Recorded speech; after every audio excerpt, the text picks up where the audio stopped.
có 1 phút, hơn 2 phút luôn. Tắt quay lên khác.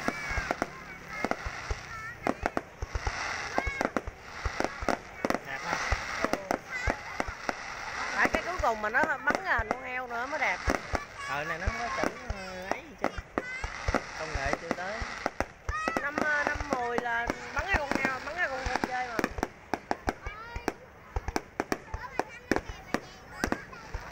Mang qua ngoài trong rồi. Ôi ôi.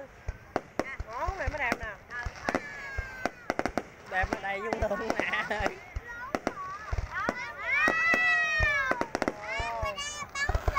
Vậy là quay khán giả hay sao?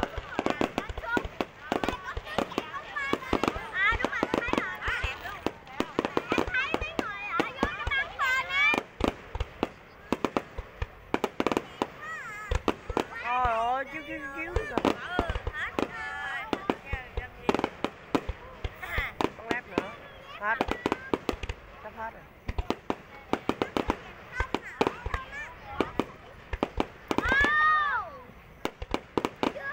Cô đẹp.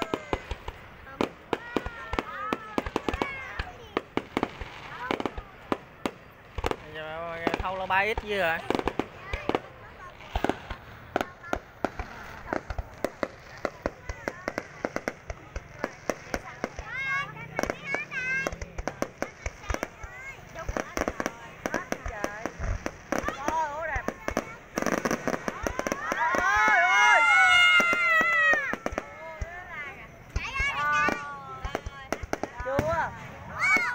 Này mà bắn ra con heo nữa mới đã.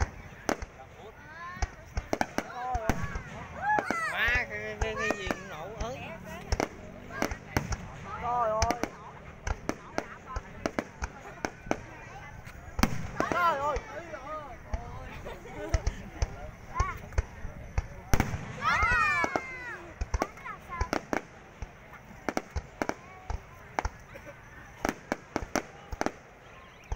Cài cái lựu đạn trong ai lên nó nổ cái hành chết hết trơn. Không, nước lên cao rồi sao nữa? Có đầy chết. Những người vậy đó chết á.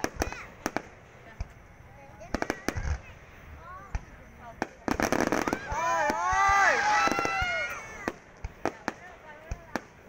Chơi này tiết tấu.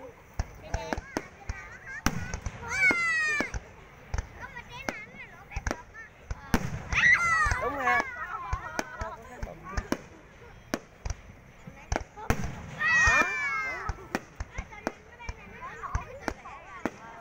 Có gì cái sáng nó lên.